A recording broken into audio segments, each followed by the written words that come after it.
他们不就是想要点东西，要点钱吗？你跟他们扯来扯去，扯什么呀？我的意思啊，就是在法院没有结案之前，你到底算不算单身，算不算离异？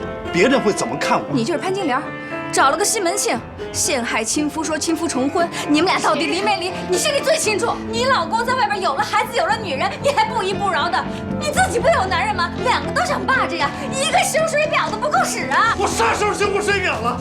你看，你看看，我给你打了！顾威，你别走，你别走，你听我说，你听我说，顾威。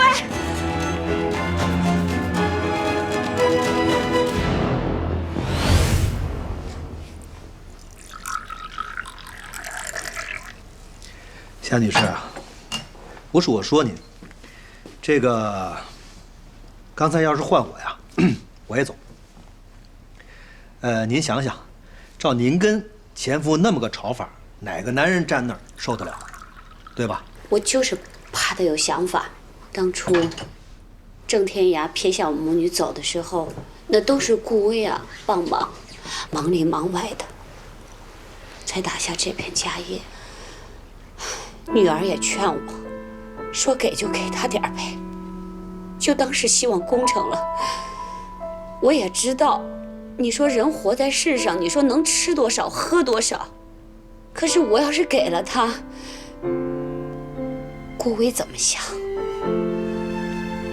我懂了，您是怕顾先生想，您和您的前夫还有情感，对吧？这样，我去跟顾先生谈谈。哎，等会儿，你去跟顾先生谈谈。你要找顾先谈什么呀？你先跟我说说。我和他进行一次两个男人之间的交谈。你是一个小女孩，你又没结过婚，我现在跟你说，你听得懂吗？石律师，我善意的提醒您一下，注意一下你的立场。您毕竟是郑天涯的律师，您说是吗？我这都是好心。好心，池律师，有一句话呢，能非常准确形容您一向的做事风格：无利不起早。当我没说行吧？夏女士，这确实不是我的责任啊，但是我有义务提醒您，这个官司就算您打赢了，如果影响到您和顾先生的情感，那就叫得不偿失。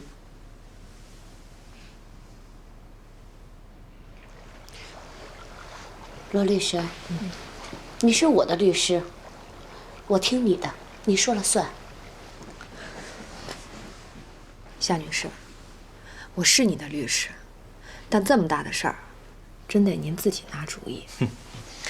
你这话说跟没说有什么区别吗？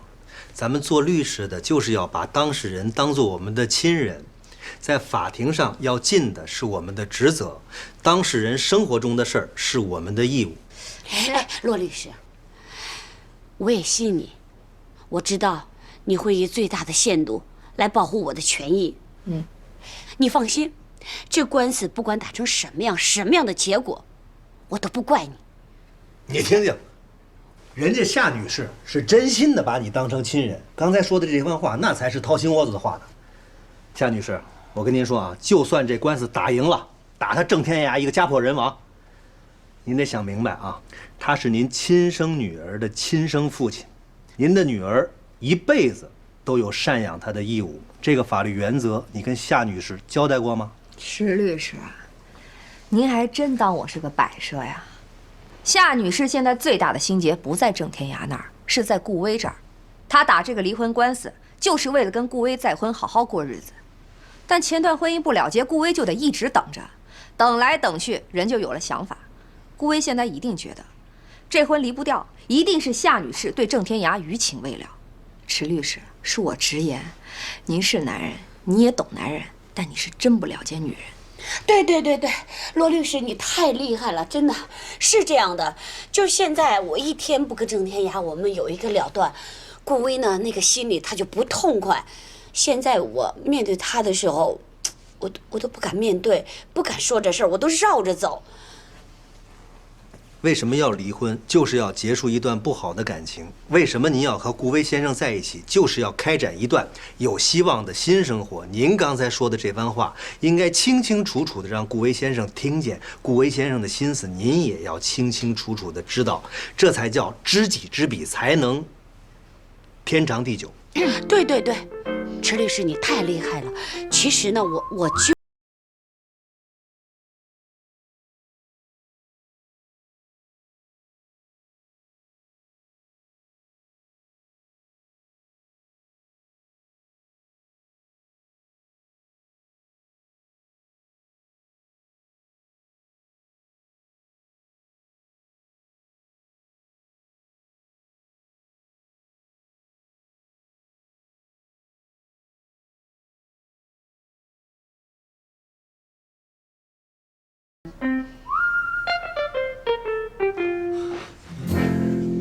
哎，干嘛呢？换衣服啊，睡觉。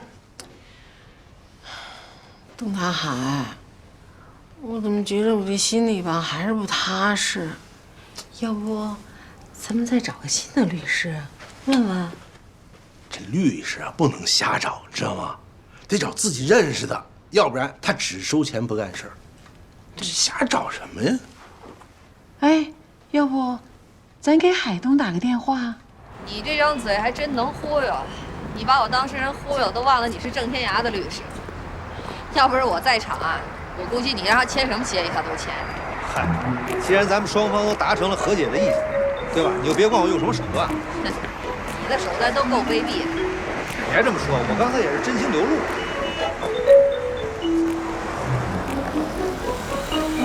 你回家吧。我不回家。你去哪儿？你捎我一段。咱俩不顺路。去哪儿你就知道不顺路。去哪儿不顺路？哎，我包落人车上，我怎么回去啊？借你钱吧，100够吗？借我2000吧。2000？你打车去虎溪啊你？那个，我跟朋友去趟夜总会。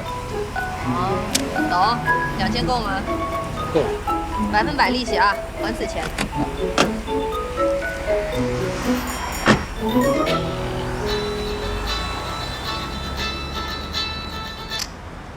喂，老董。哎，陈律师，不好意思啊，是这样，就是对你上次跟我说的这个假离婚的这个提议，对，不，你嫂子她有点不太放心，哎，你跟她说2句，对啊，好，行。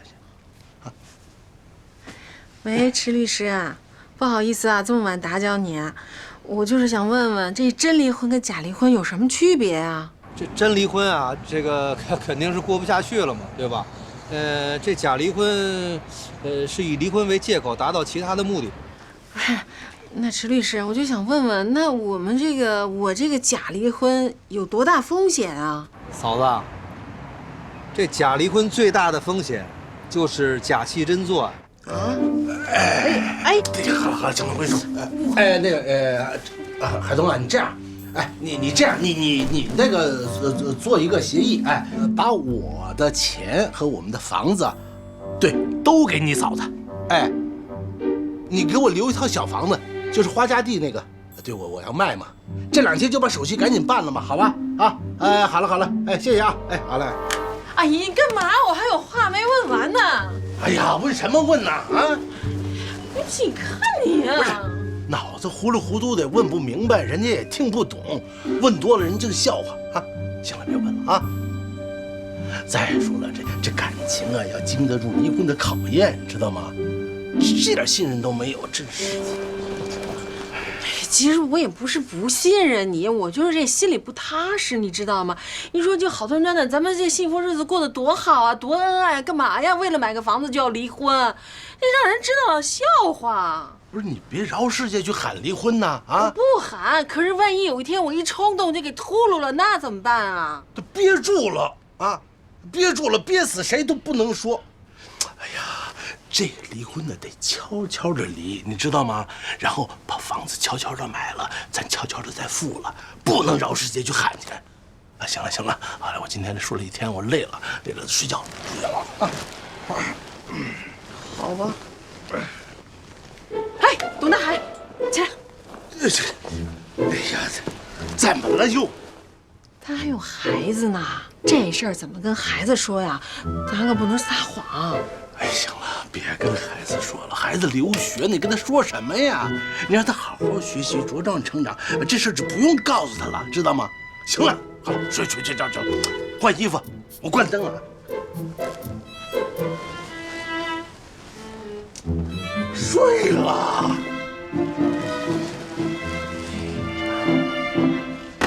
哎。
不睡觉啊？不睡。一会儿罗律师要来。他来？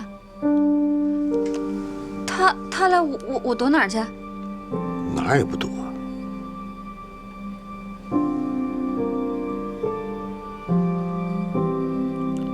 他来就说要跟你谈谈。跟我谈？跟我有什么可谈的？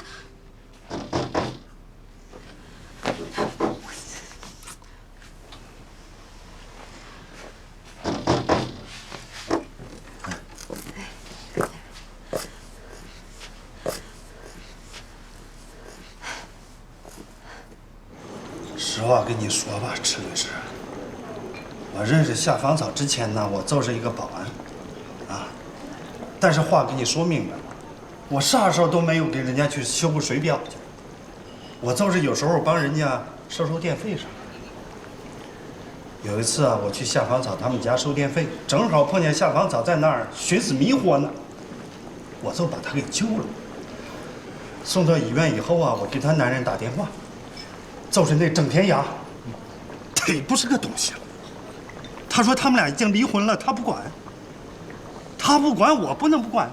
我要不管，那夏芳草他就活不了了。年纪轻轻的，你说是不是？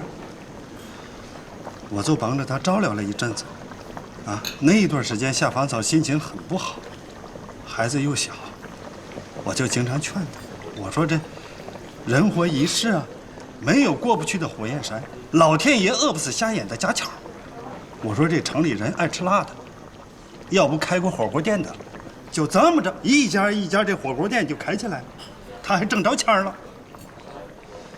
可是那么长时间，我都是以为他们俩已经离了婚的，啊，谁能想得到，他们俩就是签了个离婚协议，没有领证，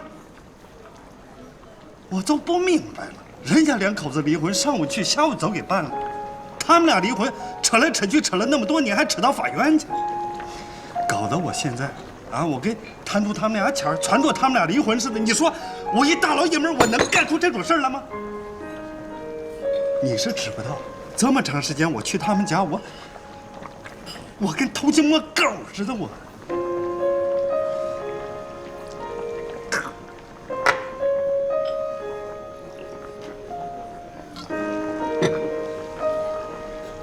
男人啊，最要命的，哎，就是这张脸。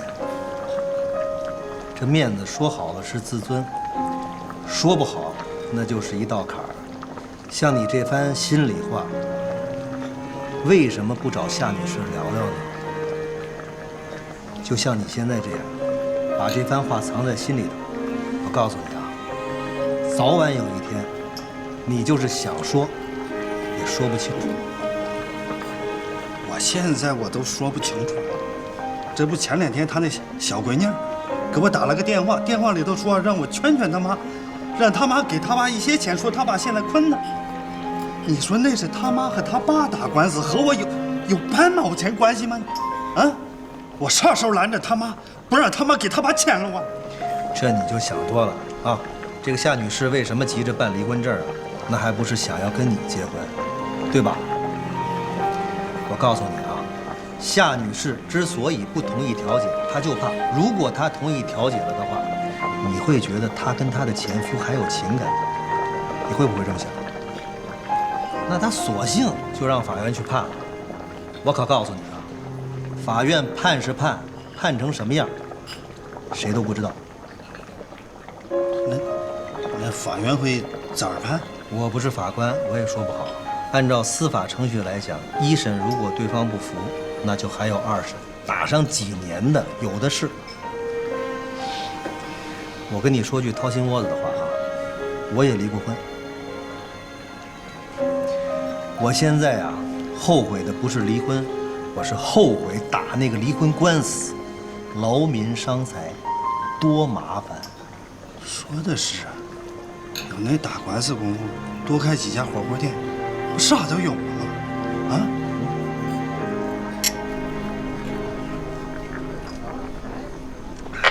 您看，您非逼着郑天涯说当初没办离婚证不算离婚，他要是没离婚，您和他这算什么呀？我没逼他，我是咽不下这口气。当年是他夏芳草死活不肯离，拖着郑天涯不签离婚协议。他这么拖着，我跟郑天涯没法结。孩子现在都快满周岁了，连个户口都上不了。哦，夏芳草她现在好过了，她连男人都有了，她又说离了。情理法，情理法，首先是情，人之常情。吴女士，咱们将心比心啊，如果您是夏女士，您和你老公一起生活了好些年，白手起家，老公突然说要离婚，您能那么痛快就答应吗？就算您能，但是夏女士不能，她一时半会真绕不过那弯儿，说明她对她老公还是很有感情的。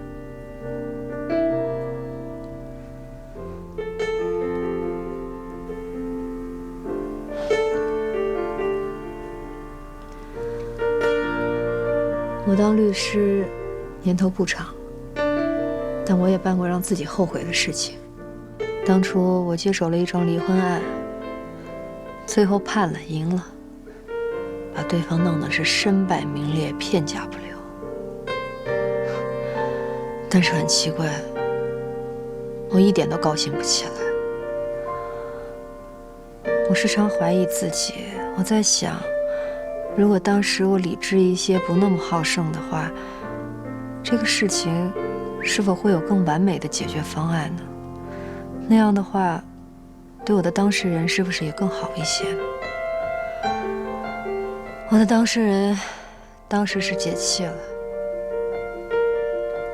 可将来呢？将来会不会后悔呢？我是担心您将来后悔，真的。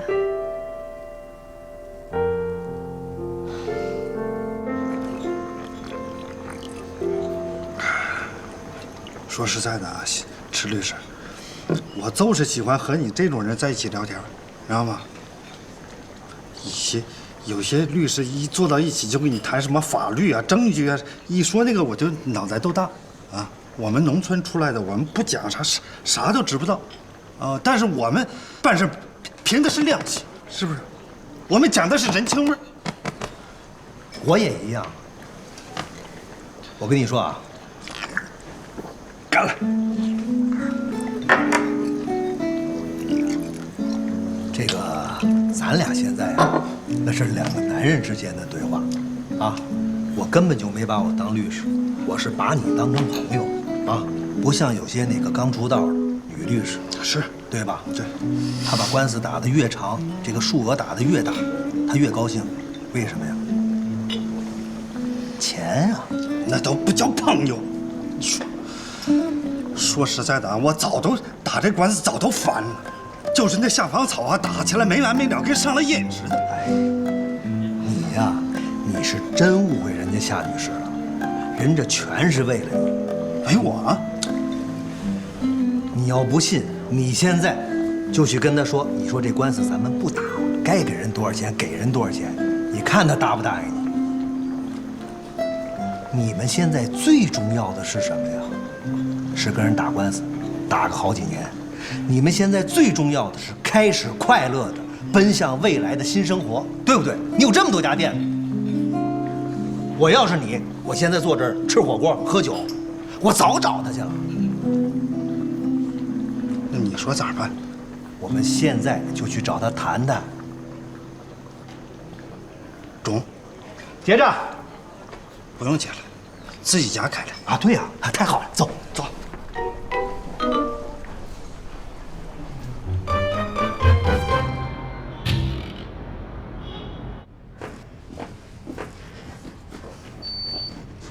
哎，等一下！哟，小罗，这么巧啊！石老，喝得够嗨的呀！有什么艳遇没有啊？你把池老师想成什么人了？这个纯喝酒啊3000块钱都花完了。我还没喝多呢，2000。看来以后得对池老的酒量刮目相看。哎，我的酒量你应该记得呀。忘了上次我在楼下给你捡戒指了。不要太急嘛。小罗，你怎么这么晚回来？相亲去了。我还能干嘛呀？这个相亲的对象怎么样？高富帅，跟您一样。哦，那结果呢？我没看上。来来，哎，您先，您先，您先。女士优先。小罗啊，这高富帅里啊，确实也有档次之分，不是哪一个都像池老师这样有品位。哎，下回你要是再看不准，你让池老师帮你看看，池老师的眼睛啊，很毒的。哎呦呦呦呦，那我这后半生幸福就全都仰赖池老了。祝你美梦成真啊，好梦甜甜呢。See you 啊 ，See you。白痴。幼稚，虚伪。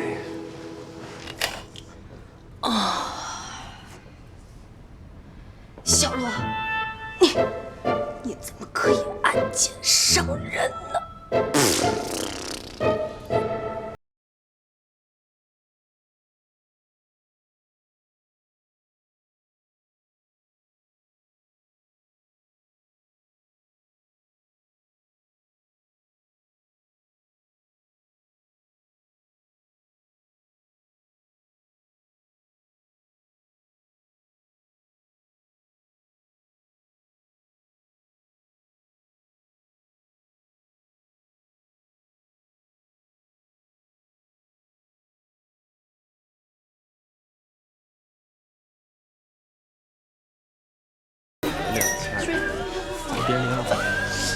哎呦，你干嘛呀？你不让我练？我想你了。想我你不早点回来？我这不回来了吗？亲爱的，你别练了，身材的事你完全不用担心。这减肥的事，是没有自信的女人才干的。那你说女人的自信是哪儿来的呀？那女人因为漂亮才自信呢，漂亮就得减肥。那你再减肥也不能在家练啊，这多不专业呀！我告诉你啊，你再等等，再等几个月，我给你配一个私人教练、私人的营养师、理疗师，再不济咱弄一个健身房。小群群，你今儿是不是生病了呀？弄一个私人的教练和健身房，那得多少钱呀？做我月群的女人，钱的事你就别担心了。妻贫富贵嘛，你只要你喜欢的东西，我月群一定努力给你弄到。你今天口气挺大的嘛。那当然了，你知道吗？你很快就会成为上市公司的 CEO 的太太了。CEO 上市公司什么意思呀？想知道？我和我一哥们儿旭子，你见过啊？我们俩已经商量好几个星期了。我俩有技术，那有技术为什么老给别人打工呢？所以我们俩合计着合开一个高科技的公司。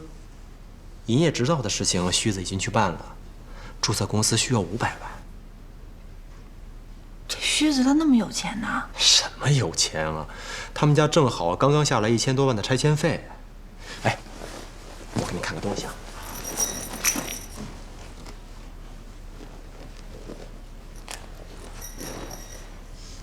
什么呀？这房子怎么样？我看700万。挺不错的，这么大呢。这就今儿下午我们去找的办公地点。怎么样？不错。地点在北4环，挨着鸟巢，500平米的办公区域啊。今后我和他一人一个独立朝南的办公室。旭子可真不错，对你可真好。什么他对我好啊？这房子我是法人，我有份儿的。这公司啊，我们俩已经商量好了。这算是口头协议吧。这公司前前后后总共得花700万，我们俩一人一半。你哪来那么多钱呀？钱咱们随时都有啊，把这房子卖了不就有了吗？亲爱的，你知道你这房子卖多少钱吗？我问了，得1000多万呢。我算过了啊，刨去咱们注册公司的350万，咱俩还有800-900万呢。哎，我一哥们儿看了咱们这房子，特别喜欢，他愿意马上接手。我不卖房子，卖房子咱们住哪儿去啊？你不城里还有套公寓吗？80-90平米够咱们住了。那么小，根本就不够住的。亲爱的，我跟你说，我早想好了，如果你喜欢大房子，咱把小的也卖了，添点钱再买个大的呗。你都不卖，这2个房子都是我喜欢的。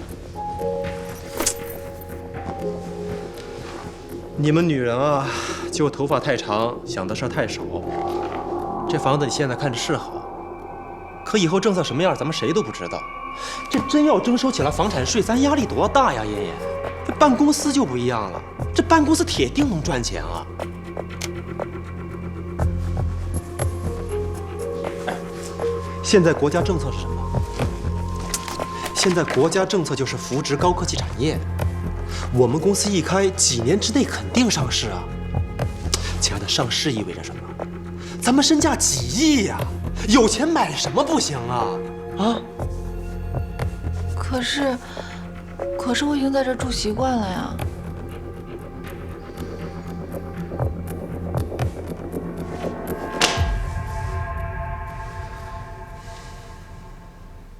我看你是和迟海东住习惯了吧？你是不是就觉着这房子是他给你买的？我不是那个意思。你不是这意思，什么意思啊你？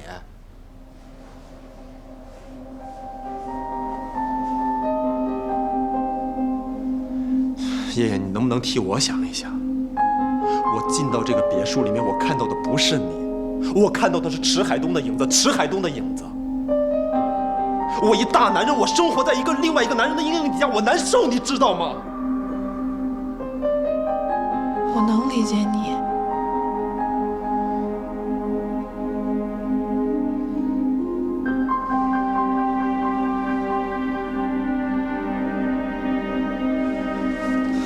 亲爱的，咱们得有自己的家，自己。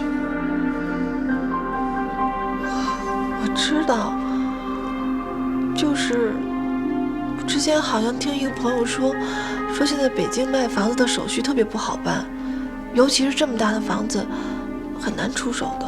我刚才不是给你说了吗？我那哥们儿特喜欢咱这房子，他1000多万不是问题，一次性付清，这不是顾虑。我倒觉得现在还有一个问题。什么问题啊？这哥们儿不是北京人，没北京户口，5年的纳税证明他也没有。那他买不了房呀！你刚才说的那些不都白说吗？也没白说，解决的办法倒是有，不过你得受点委屈。什么办法呀？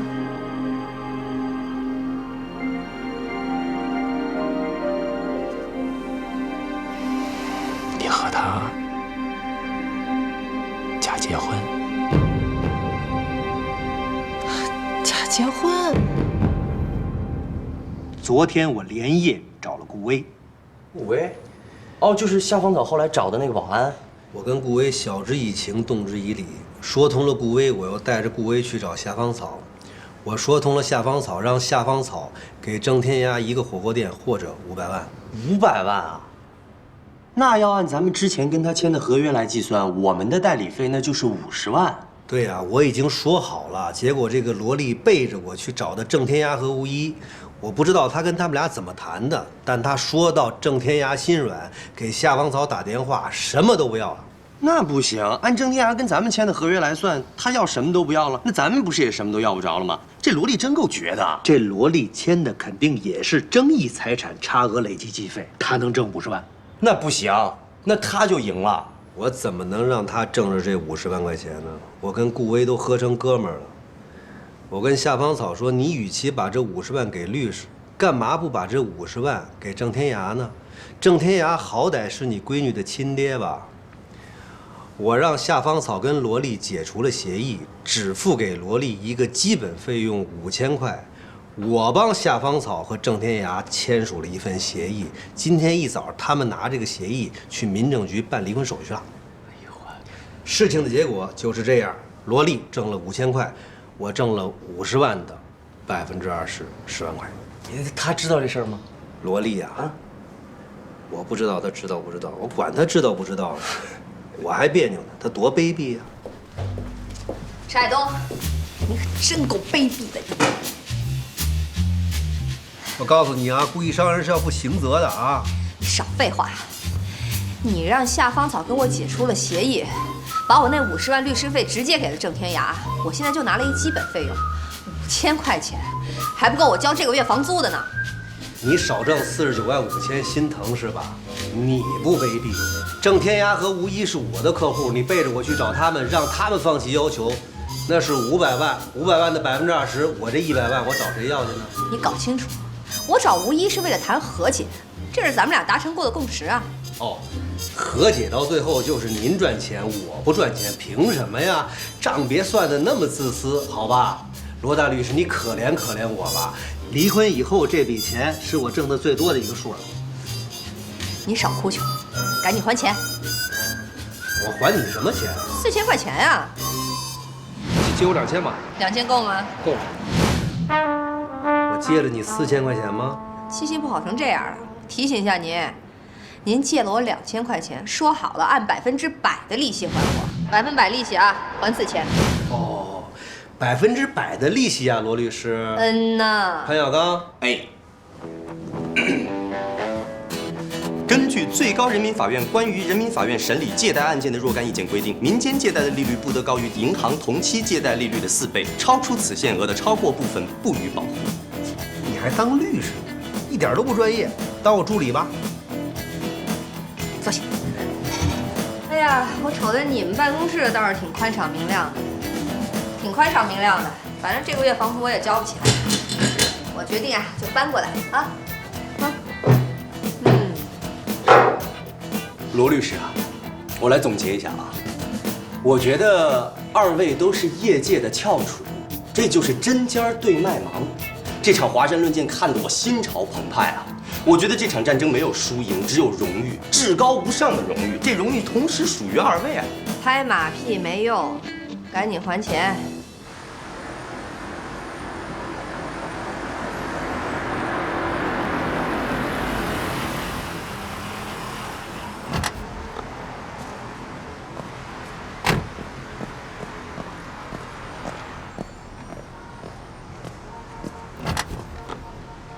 走吧。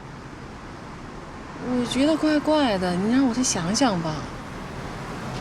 不是，还想什么呀？我就是觉着心里不踏实。哎呦喂，不是你怎么不踏实了？你这样，上去啊，让律师啊好好跟你说。你要是相信，咱们就签；你要还觉得心里不踏实，这字儿咱不签了，婚咱不离了，行吗？好吧。哎，来，走啊！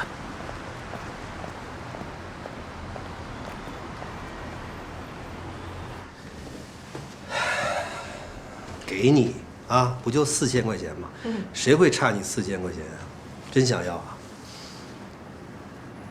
给我，我给你，你给我，给我，给你什么呀？给我借条啊！你没写借条啊？你没借条啊？他没有借条。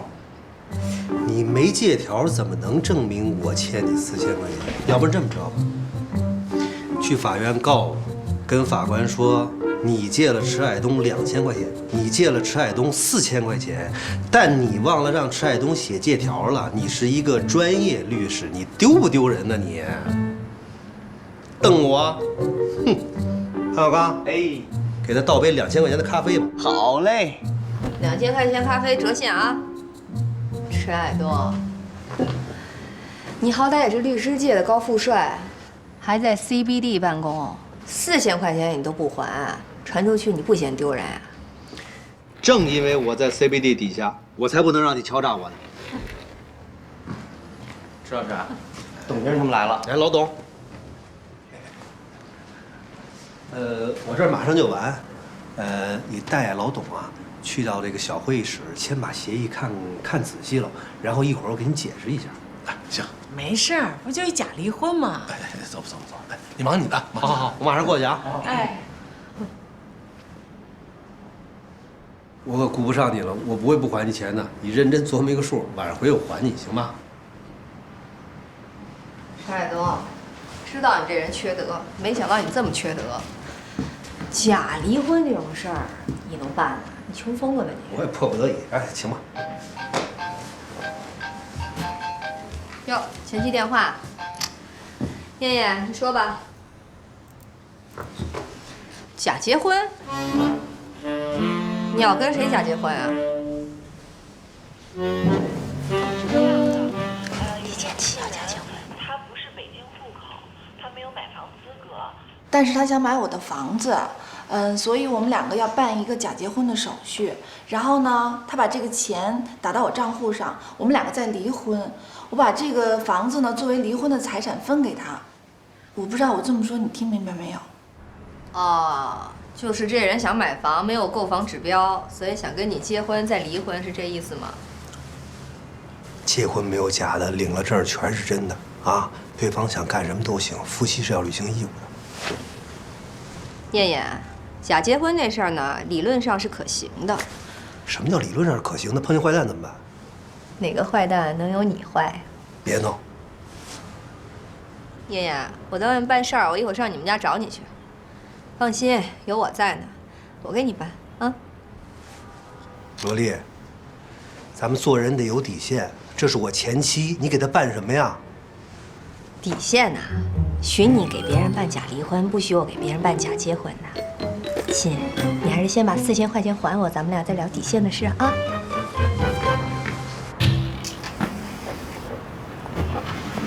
听我跟你说呀，他这就是作，他这是放不下，他不单单给你发信息，我手机里全是他给我发的信息，什么他又交了一个新男朋友啊，有可能结婚啊，让我给他写一份婚前协议什么的。他这是没脑子啊！你这么有脑子的人，怎么可能娶一个没脑子的女人？那男人可不就是喜欢简单的女人吗？哦，那你现在应该更喜欢娇艳了。他比以前还没脑子，他都要假结婚了。我想告诉你的是，他之所以给你发信息，是因为我让他找你。你让他找我？我让他事事都问一下你，因为你是个专业律师。如果你事事都帮他把一下关的话，他就不至于吃更大的亏。如果他能像你一样坚强、独立、有脑子，他才能有好的未来。你不是说男人都不喜欢我这样复杂的女人，都喜欢那些脆弱无知的芭比娃娃吗？那是我生命的无知，好吧？我只求你一件事，别让他做这种没脑子又不合法的事儿。假结婚的事情呢，您就不用操心了。楼上那对假离婚的客户啊，都该等起来。